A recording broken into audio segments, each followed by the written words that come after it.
Our scripture lesson is from the book of Mark, chapter 2, verses 13 through 17. Jesus went out again beside the sea. The whole crowd gathered around him, and he taught them. As he was walking along, he saw Levi, the son of Alphaeus, sitting at the toll booth, and he said to him, "Follow me." And Levi got up and followed him.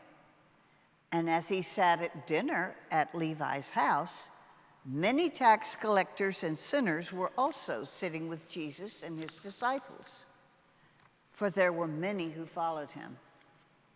When the scribes of the Pharisees saw that he was eating with the sinners and the tax collectors, they said to his disciples, "Why does he eat with tax collectors and sinners?" When Jesus heard this, he said to them, "Those who are well have no need of a physician, but those who are sick. I have come to call not the righteous, but sinners." Here ends our scripture reading. Thanks be to God. Look, a glutton and drunkard, a friend of tax collectors and sinners. That must have been a common accusation brought against Jesus. He is quoting it himself in two Gospels, Matthew and Luke. So it must have been quite common. Let us first look at why tax collectors were lumped together with other sinners. And you might remember I preached about this a number of times before, and just looking into pews and seeing Dave Taylor and with his emphasis on fair taxation, that was one of our themes. So why is it that tax collectors are lumped together? We are, after all, one of the churches openly advocating for fair taxation.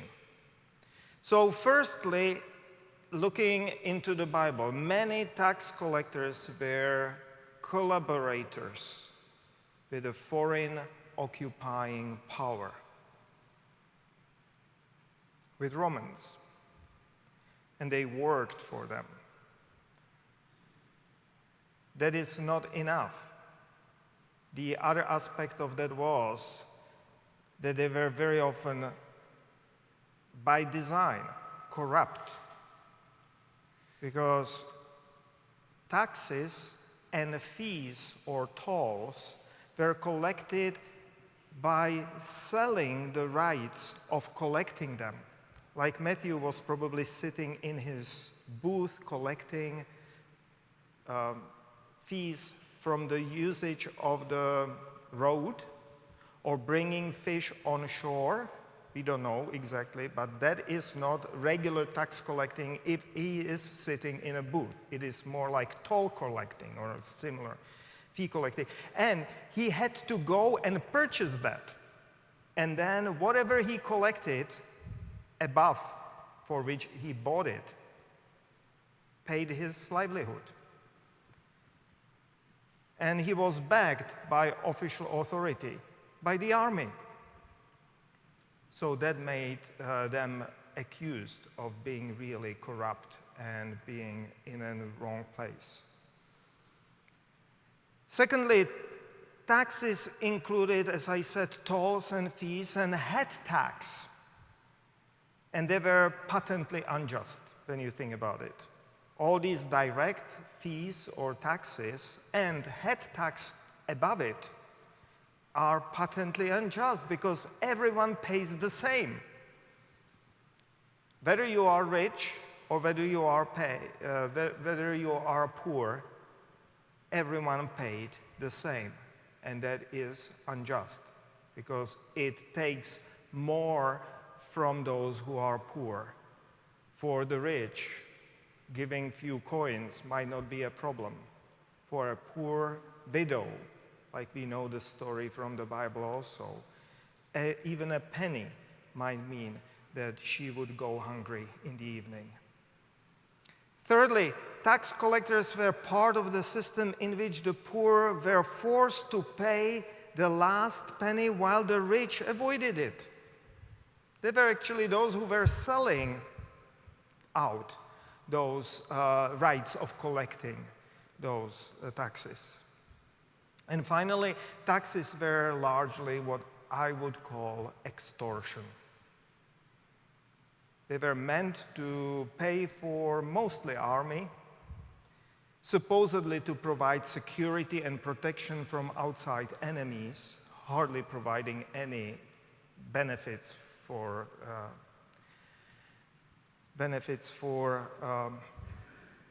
the society. In fact, they were used to finance army, which was then used to oppress the poor, to protect the rich, and perpetuate this extortion racket. So, mutatis mutandis, with minor adjustments, don't we know it ourselves all too well? Poor people pay taxes from their minimal wages, while billionaires and their companies avoid any taxes whatsoever. We have heard about a number of examples of tax cheating recently when some outrageous cases of one infamous criminal, I can say it now, criminal, went to a court. And we have also heard about white-collar crimes being supposedly milder or somehow softer. We have heard that paper crimes deserve milder punishments because they are supposedly less dangerous than, say, violent crimes. Yes, with violent crimes, you see the violence right away. But our faith tradition is clear. Unjust taxation is a sin. White-collar crimes, cheating on taxes, say, are not less violent. Only that violence is better concealed, thus more difficult to recognize. It might come in a form of underpaid school teachers, in food deserts in poor parts of towns, in the lack of health services for the underprivileged. It is in our dangerous roads full of potholes and crumbling public infrastructure causing accidents. It is in the absence of treatment for the mentally ill, some of whom become violent and are put in prisons rather than helped and healed in sanatoria. It is present in inadequate public funding for social services, environmental protection, crime prevention, culture institutions, for immigration or lack of funding for the public health. And here we can very clearly see, don't we all remember what the underfunded of public health system caused during the pandemic? Was it really victimless? Weren't there very likely hundreds, if not thousands, of deaths? White-collar crimes, and especially tax crimes and unjust taxes, are not victimless. They harm many, and especially the poor. The Bible is absolutely spot on here. Unjust taxes and unjust tax systems are sinful. They cast a long, deep, dark shadow over the entire society. They harm all of us. including the perpetrators. And some of them might see it and might try to find a way out, looking for an option. That is my suspicion or submission about Levi, son of Alphaeus, waiting for an opportunity to leave his post, realizing how harmful, after all, it might be. Because such sin is like any other sin, I would say even worse than that, because it has demonic powers of alienation and dehumanization of everyone who comes near and touches it. And Levi, son of Alphaeus, would definitely know that, being ostracized from his own society. And that is exactly where Jesus brings healing. And so we return back to this look, a glutton and drunkard, a friend of tax collectors and sinners. That was obviously slander from Jesus' enemies. Yet this accusation has a grain of truth in it. Was clearly based in the realities of his life and his ministry. It had a real foundation in his own life. Our gospel reading today is a perfect example of it. There are many stories about Jesus eating and enjoying the company not only of his disciples,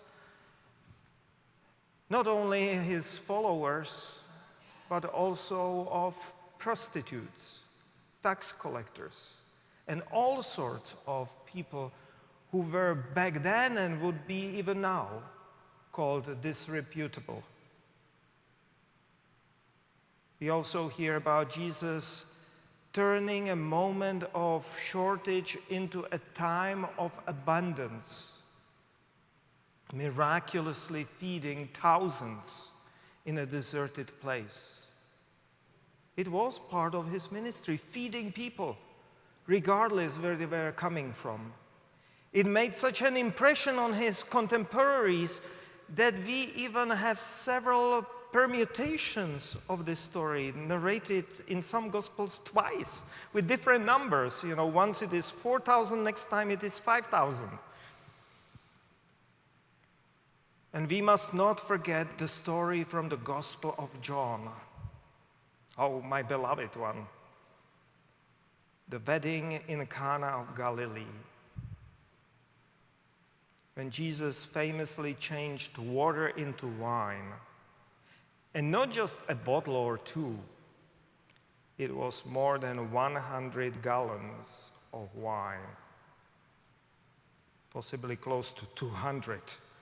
Can you imagine that is just a big party?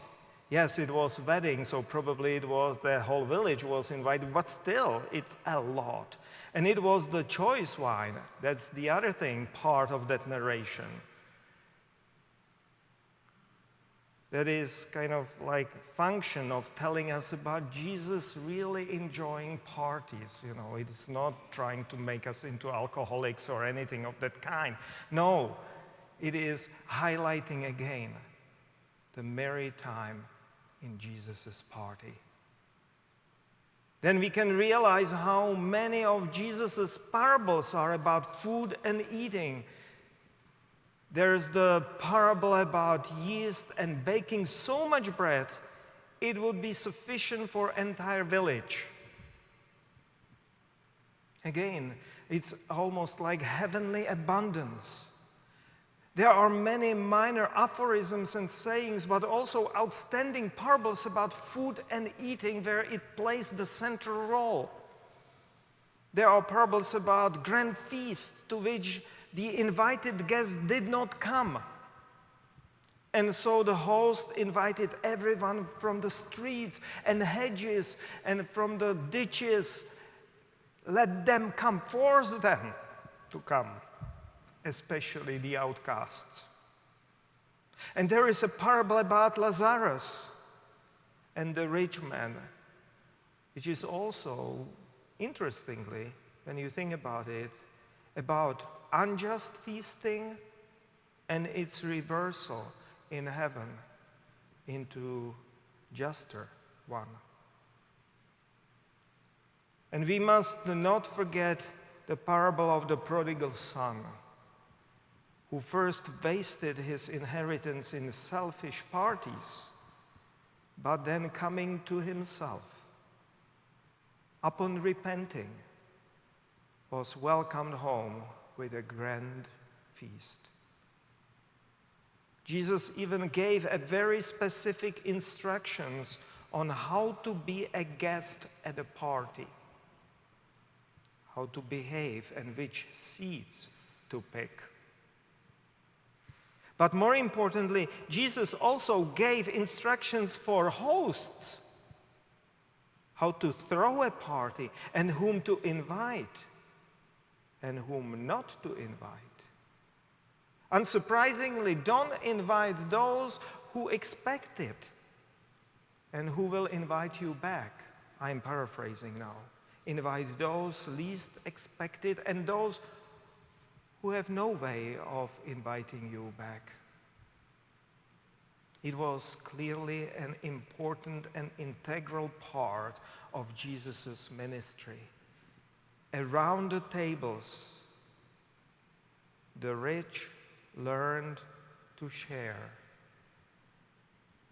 Enemies met. And new relationships across social, cultural, and political divides had chance to form. In the news, we constantly hear, and in our lives, we witness ugly forces of alienation and dehumanization, especially around conflicts and wars, sometimes steering even our community here in Upper West Side asunder.